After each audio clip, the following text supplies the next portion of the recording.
So the Syracuse football program was completely in the abyss for about 6 or 7 years there in the 2000s. Then Doug Marrone turns them around. Scott Schaefer comes in. They win back-to-back bowl games against decent programs in West Virginia and Minnesota. And then their first year in the ACC off the cliff in losing 7 of 8 games. We bring in Mike McDaniel to try to sort out the orange with any possibilities of reverting back to their 2012 and 13 form. It doesn't necessarily appear to be that way on paper, Mike, as we start off with the offense and the quarterback position. Yeah, so in offense, they got Terrell Hunt, and Terrell Hunt, he's going to be the starter, and last year he missed a lot of time. He fractured his leg pretty early on in the season. He completed 57% of his passes for 983 yards, had only 1 touchdown to 4 interceptions, so not a huge sample size there, but he's a mobile guy, and they have an offensive coordinator named Tim Lester who took over halfway through last season, and he's in the process currently of installing a new offensive system there, so it'll be interesting to see if Terrell Hunt, with his mobility, will help to ease the transition into that new offense at all. So we can go from Hunt's skills as a passer or as a runner and go to receiver or to the running game. Let's go with the running game here, because they actually, with all the deficiencies they have in the passing game, they at least have a number of ways to attack the running game. They've got a running quarterback. They're going to attack defenses out of the running back position traditionally, and then they also are really going to factor in an H-back with a number of different players to try to get that angle on the defense and create some offense that way. Yeah, so like I said, with that new offensive system, they're incorporating that hybrid back, that H-back that we see not too often in college football, more in the pros. I mean, we've seen a lot of the spread offenses take charge here in college football of late here the last couple of years. But at H-back, they have a couple guys, Erv Phillips and redshirt junior Ben Lewis. They're both going to have pretty sizable roles this season. Senior Ashton Broyld was supposed to be the starting H-back. He ends up being dismissed from the team for violating team rules. So it'll be interesting to see how they're able to run the ball and what kind of sets they'll come out with there on offense with the new formations they incorporate under Tim Lester. Okay, let's talk about these wide receivers. There's not a whole lot of production coming back. Just run through the wide receivers, because whether it's lack of production, lack of experience, and then they also counted on a kid who's now injured, there's serious flaws with the wide receiver position. Yeah, not having that much experience at receiver is kind of an understatement. They're relying on Alvin Cornelius. He had a strong spring camp. He's been dealing with a lower leg injury of late, so he's actually been jumped on the depth chart. He's currently sitting as the number 3 receiver, but last year he had as many tackles on special teams as he had catches, and that's 3. So that gives you an idea there. He's going to be one of their top receivers this year after not having much production there last year. Steve Ishmael is going to be their leading guy. He's a sophomore coming back after a pretty strong freshman campaign, had 27 catches for 415 yards and 3 touchdowns. So he was pretty productive there in what little pass game there was for Syracuse last year. And Brisley Estime, he's been mostly a kick returner for them over the past couple seasons. He had 10 catches for 140 yards and 1 touchdown last year. So again, not a huge role, but he actually just jumped Cornelius in the depth chart as he's been dealing with that injury. So we'll see if Brisley Estime can provide them a little bit of added threat there on the outside. He's been pretty good on special teams, so we'll have to see if he provides some production there at the receiver position.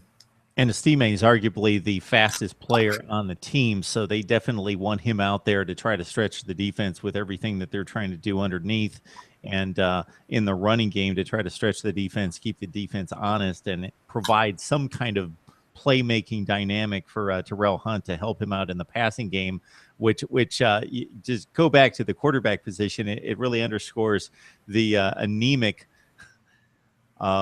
offensive production from last season, when the quarterback, I know he got hurt, but as a 5th-year senior now, he had 1 touchdown passing, 4 interceptions, and he was not challenged in any way for this quarterback position. He was the guy coming back to camp. So for as bad as the offense was last year, Mike, the defense wasn't too bad.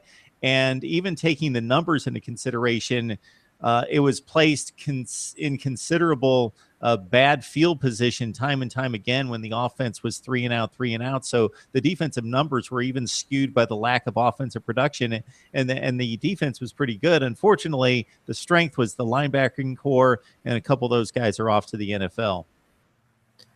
Yeah, so like you said, they were 26th nationally in total defense. So not only were they above average, they're actually a pretty good defense for the amount they were on the field last year. They allowed 349 yards per game last year and 33 touchdowns total the whole season. So not terrible at all, but they are replacing all but 3 starters. And like you said, the only guy they're returning in the linebacking core is sophomore Zaire Franklin, who played a pretty sizable role as a freshman last year. But he'll be stepping in as the veteran guy as a sophomore in that linebacking group that lost Cam Lynch and Dyshawn Davis to graduation. They're both bouncing around NFL camps currently, so a lot of production lost at the linebacker position. Julian Wiggum at cornerback is he's a senior this year, and he's the returning starter in the secondary and the veteran leader as well. And he's been talking about how his junior year in 2014 was a lost season for him, and he had a pretty productive first couple of seasons there for Syracuse in the secondary, and he was a pretty solid player. So hopefully he experiences a little bit of a revival and a bounce back year in his final season of eligibility.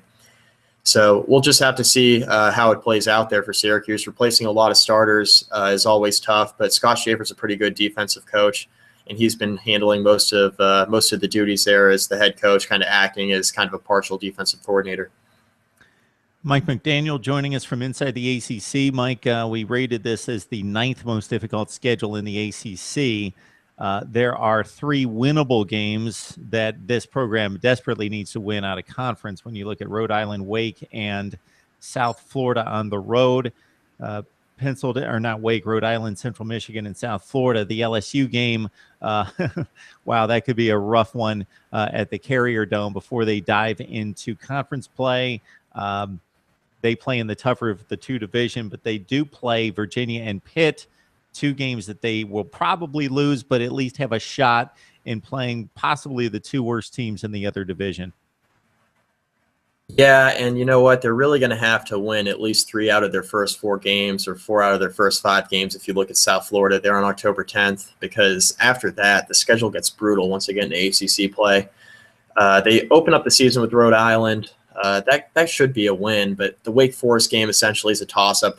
Those 2 teams have been, battling for the worst record in the ACC, at least last year, in Syracuse's initial year in the conference, and I don't see that changing too much. Wake Forest is not going to be too much better, I don't think, this season. But then they got Central Michigan and they got LSU there, and the LSU game could get real ugly in a hurry there. That game could be over by the end of the first quarter, essentially. But looking on down the schedule, they got that brutal stretch, Florida State, Louisville, and Clemson there, and also NC State right after that. NC State's going to be pretty good this year, I think, as well. So they're going to have to win 4 out of their first 5, I think, try to find a way to beat Rhode Island, Wake, Central Michigan, and South Florida, try to come out of that first 5 games 4-1 if they want to have any hope of making a bowl game. But realistically, I think this is another 2 or 3 win season for Syracuse. They probably max out at 4 wins if some things break right. We were trying to, before we came on, figure out a way that they get to postseason play, and that would be really stretching it. They have to serve against the 3 softies out of conference. Then they've got to come up with 3 other wins in the ACC, and that's going to be difficult for the Orange with this offensive production coming back from 2014.